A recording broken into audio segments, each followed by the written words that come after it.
Everyone, मैं अमन कुमार स्वागत करता हूं आपका चैनल टेक्नो एकेडमी पे। तो हमारी जो सीरीज चल रही है सी लैंग्वेज की, उसमें हम देख चुके हैं पहले कैसे सी लैंग्वेज की हिस्ट्री के बारे में बात की, हमने सी लैंग्वेज का इंट्रोडक्शन देखा। अब जो आज का हमारा टॉपिक रहेगा वो सी लैंग्वेज के प्रोग्राम के आर्किटेक्चर के बारे में रहेगा। तो चलिए स्टार्ट करते हैं। स्टार्ट करने से पहले आप देख सकते हैं यहाँ पे बेसिक कंप्यूटर इंस्ट्रक्टर जो हमारी वैकेंसी आने वाली है, उसके लिए हमारे टेक्नो एकेडमी ऐप पे कोर्स लॉन्च हो चुका है। तो अगर आप चाहते हैं पूरा कोर्स परचेज करना तो आप अभी ऐप डाउनलोड करके ये कोर्स परचेज कर सकते हैं। तो चलिए अपना वीडियो स्टार्ट करते हैं अपन। हमारा जो आज का टॉपिक है वो रहेगा आपका सी प्रोग्राम का आर्किटेक्चर। तो देखो, सबसे पहले सी प्रोग्राम के आर्किटेक्चर के बारे में बात कर रहे हैं कि होता क्या है सी प्रोग्राम का आर्किटेक्चर।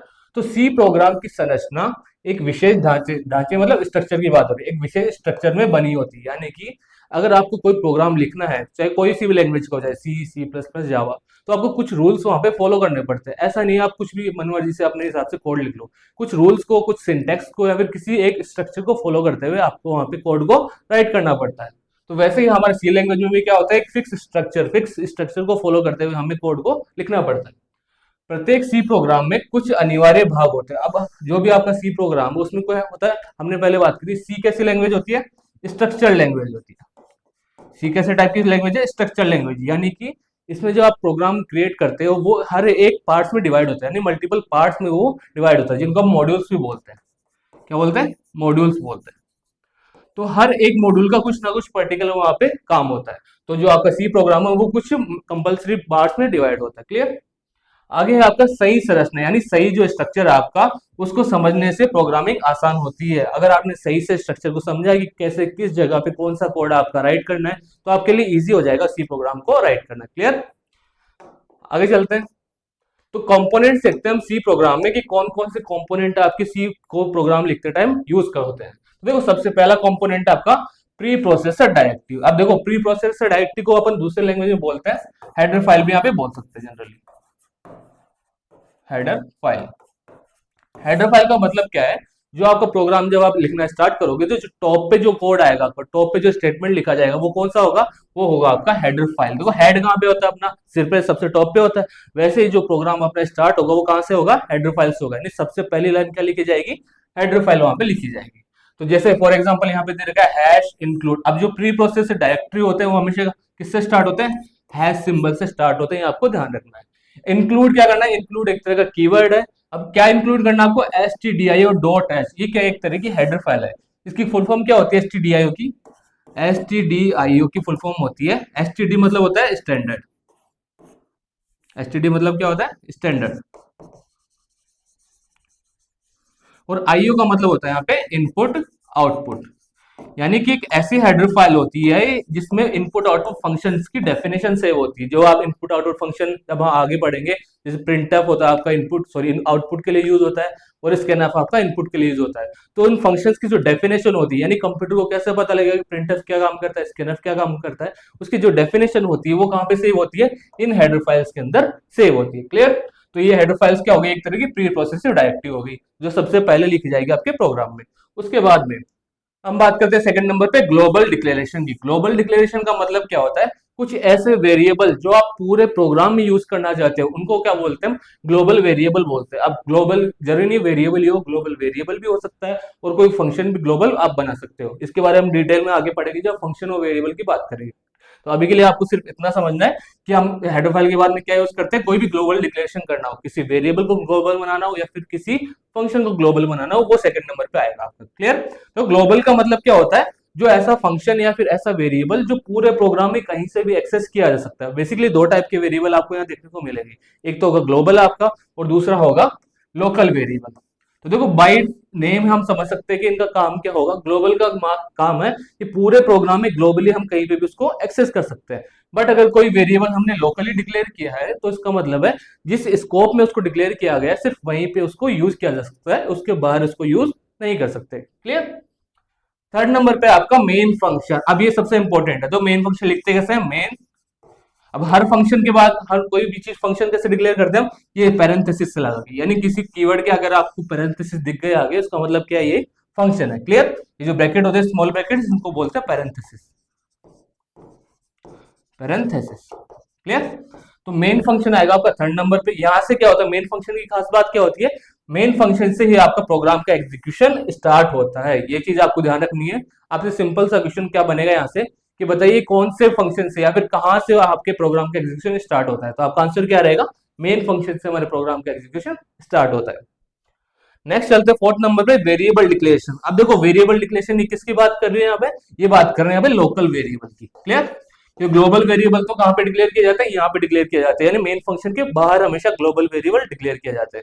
लेकिन अगर कोई वेरिएबल आपने मेन फंक्शन के अंदर डिक्लेयर किया है तो उसका मतलब वो कौन सा वेरिएबल है, वो एक लोकल वेरिएबल है। क्लियर? यानी वो कहाँ काम करेगा, सिर्फ मेन फंक्शन के अंदर ही काम करेगा, बाहर काम नहीं करेगा। क्लियर? आगे चलते हैं। तो फिफ्थ नंबर पे आता है आपका स्टेटमेंट एंड एक्सप्रेशन। यानी आपकी बात स्टेटमेंट एक्सप्रेशन के मतलब क्या है, अब जो भी आपको कोड लिखना है, कोई प्रिंट कराना है, कोई आउटपुट लेना है या फिर कोई इनपुट लेना है, कोई कैलकुलेशन करानी है, कोई लॉजिक लगाना है, जो भी चीजें आपको अपने प्रोग्राम का लॉजिक या कोड लिखना है वो कहाँ पे लिखोगे आप, स्टेटमेंट में और एक्सप्रेशन के रूप में लिखोगे। और ये कहाँ पे आएगा, मेन फंक्शन के अंदर ही आएगा। क्लियर है बात?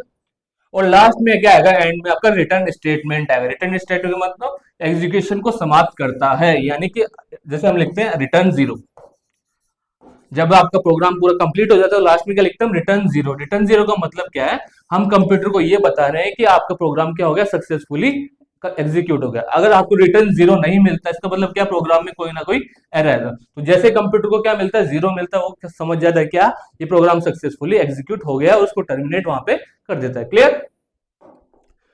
तो देखो अब आगे बात करते हैं हम स्ट्रक्चर की। अब प्रोग्राम जो होता है उसका स्ट्रक्चर कैसे होता है, तो हमने एक एग्जांपल लिया यहाँ पे, एग्जांपल के थ्रू हम समझेंगे कि प्रोग्राम आपका सी प्रोग्राम का स्ट्रक्चर कैसा होता है। तो देखो सबसे पहले क्या होती है, हमने बात की थी सबसे पहले हेडर फाइल आपको यूज करनी है। तो हेडर फाइल कैसे लिखते हैं, स्टार्ट कहां से करते हैं, हैशटैग सिंबल से स्टार्ट करते हैं। तो हैश इंक्लूड और stdio dot h header file होती है। अब जरूरी नहीं है यही एक हेडर फाइल हो, आप बहुत सारे हेडर फाइल्स यूज कर सकते हो अपने यूजेस के अकॉर्डिंग। जैसे stdio डॉट h हो गई, एक होती है आपकी conio डॉट h, एक होती है मैट डॉट एच। ऐसे मल्टीपल हेडर फाइल्स आपके पास अवेलेबल होती है सी लैंग्वेज में। तो जैसे जैसे आपको फंक्शन यूज करना है उसी के अकॉर्डिंग आपको हेडर फाइल यहाँ पे यूज करनी पड़ेगी। क्लियर? तो stdio डॉट किसके लिए यूज होती है, अभी बात की थी हमने, इनपुट आउटपुट फंक्शन के लिए हम यूज करते हैं। उसके बाद अब देखो ये क्या है, प्री प्रोसेस डायरेक्टरी। अब सेकंड नंबर पे क्या बात की थी हमने, ग्लोबल डिक्लेरेशन की। ग्लोबल डिक्लेरेशन मतलब कोई भी फंक्शन या कोई भी वेरिएबल आपको ग्लोबली डिक्लेयर करना हो तो आप यहाँ पे कर सकते हो। तो मैंने एक फंक्शन सॉरी मैंने यहाँ पे एक वेरिएबल डिक्लेयर किया है। कौन से टाइप का वेरिएबल है, इंटीजर टाइप का वेरिएबल है। क्या नाम है वेरिएबल का, ग्लोबल वेयर नाम से मैंने एक वेरिएबल डिक्लेयर कर दिया। आप चाहो तो कोई भी लिख सकते हो, ए बी सी डी, कोई भी वेरिएबल डिक्लेयर कर सकते हो यहाँ पे। क्लियर? वेरिएबल डिक्लेरेशन के रूल हमने आइडेंटिफायर में पढ़ चुके हैं कि वेरिएबल डिक्लेरेशन के रूल क्या देखे थे हमने, कि ये क्या होना चाहिए, एक अल्फाबेट होना चाहिए, कभी भी नंबर से स्टार्ट नहीं होना चाहिए। ये सारे रूल के हमने कब कवर किए थे, जब हमने आइडेंटिफायर पढ़ा था।